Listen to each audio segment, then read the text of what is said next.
একটা সব থেকে বড় খবর নিয়ে চলে এসেছি। আপনারা সরাসরি দেখতে পাচ্ছেন পঞ্চনন্দপুর সুকিয়া উচ্চ বিদ্যালয়ের এখানে চাঞ্চল্যকর ঘটনা ঘটেছে যে দুটো সিসিটিভি লাগা ছিল স্কুলের গেটের সামনে। আপনাদের আমি দেখাচ্ছি যে কিভাবে সিসিটিভি গুলো ভেঙেছে। এই যে আপনারা দেখেন, এইখানে দেখতে পাবেন যে সিসিটিভি ক্যামেরা গুলো ভেঙে ভেঙে কিন্তু ঝুলে আছে। আর ওই দিকেরটাও দেখাবো, ওই দিকেরটা দেখান। আমার ক্যামেরাম্যানকে বলছি যে এই দিকে দেখান। এই যে, তো আপনারা দেখতেই পেলেন যে কিভাবে ক্ষতি করেছে। তো ছাত্রছাত্রীর নিরাপত্তার কথা ভেবে, এখানকার স্কুলের নিরাপত্তার কথা ভেবে সেই জন্য সিসিটিভি ক্যামেরা গুলো লাগিয়েছিল। কিন্তু কে বা কারা তাদের হয়তো খারাপ উদ্দেশ্যের জন্য এই সিসিটিভি ক্যামেরা দুটাকে ইট ছুঁড়ে কিন্তু ভেঙে দিয়েছে। আমরা সরাসরি স্কুলের ভিতরে গিয়ে প্রধান শিক্ষক এবং শিক্ষক মহাশয়ের সঙ্গে কথা বলবো, কি বলছে আর স্কুলের পক্ষ থেকে কি কি ব্যবস্থা নিয়েছে, যে এই ধরনের যে খারাপ কাজ করেছে যারা, তাদের বিরুদ্ধে স্কুল থেকে কি কি অ্যাকশন নেওয়া হয়েছে। আমরা সরাসরি চলে যাব স্কুলের ভেতরে। আপনাদের স্কুলের গেটের সামনে যে দুটো সিসিটিভি লাগানো ছিল, সেটা আমরা দেখলাম যে সম্পূর্ণ ভেঙে দিয়েছে কে বা কারা। তো আপনারা স্কুলের পক্ষ হতে কি কি ব্যবস্থা করলেন? ব্যাপারটা হচ্ছে, কালকে ছিল 26শে জানুয়ারি। তো কালকে আমরা যখন স্কুলে আসার সময় দেখলাম যে আমাদের মেন গেটে দুই দিকে দুটো সিসি ক্যামেরা লাগানো ছিল। তো কে বা কাহারা আগের দিন রাতের দিকে কেউ ভেঙে দিয়েছে।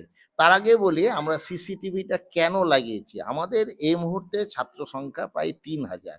3000 ছাত্রছাত্রী এখানে পড়াশোনা করে।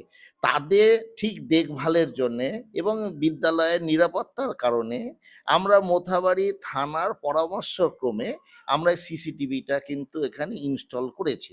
তো যাই হোক, সেটা স্কুলের নিরাপত্তার সাথে সকলের ভালোর জন্য আমরা করেছি, যাতে আমরা সুষ্ঠুভাবে বিদ্যালয়ে পড়াশোনাটা ঠিকঠাক করতে পারি।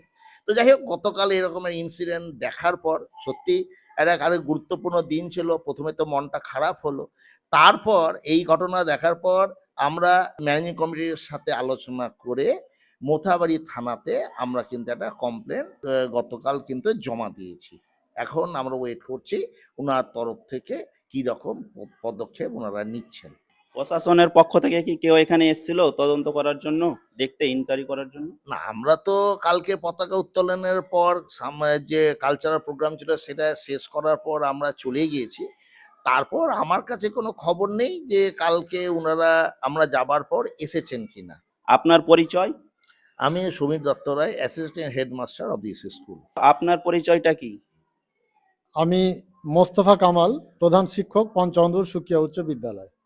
তো আমি এখানে একটা সংযোজন করি যে থানা থেকে ফিজিক্যালি কেউ এনকোয়ারিতে এসছেন এরকম জানা নেই, কিংবা আমার দেখা হয়নি। তবে যেটুকু খবর আছে, ভিলেজ পুলিশের মাধ্যমে থানা থেকে এটা তথ্য সংগ্রহের চেষ্টা করছেন। আমি আশা করব যে খুব শীঘ্রই এটা কে বা কারাই অপকর্ম করেছে সেটা উদ্ঘাটিত হবে এবং উপযুক্ত ব্যবস্থা নেওয়া হবে, যেন আগামী দিনে এই স্কুলের সুন্দর সুষ্ঠু বিকাশের স্বার্থে কোনো কিছু প্রতিবন্ধকতা না থাকে। এইটুকুই বক্তব্য আমার। আগামীতে যেন এই ধরনের বড়সড় ক্ষতি না হয়, তার জন্য স্যারেরা কিন্তু স্পষ্টভাবে বলল যে পুলিশ প্রশাসনের পক্ষ হতে সঠিক তদন্ত করে দেখা হোক এবং দোষীদের যাতে শাস্তি হয়। এই ধরনের অপরাধ করতে যেন আগামী দিনে তাদের বাধা হয়।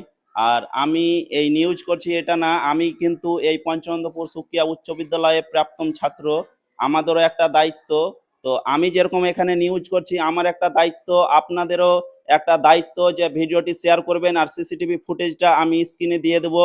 আপনারা যদি কেউ চিনতে পারেন অবশ্যই আমাকে হয়তো আপনারা মেসেঞ্জারে মেসেজ করতে পারেন, কেউ যদি চিনতে পারেন।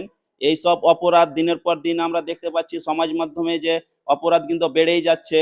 কোথাও ছিনতাইয়ের ঘটনা, কোথাও সিসিটিভি ভাঙছে, কোথাও স্কুলের ক্ষতি করছে।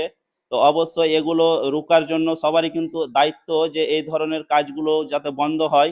তো আপনারা অবশ্যই ভিডিওটি শেয়ার করবেন, সমাজ মাধ্যমে ছড়িয়ে দিবেন, যাতে এই ধরনের অপরাধ না হয়।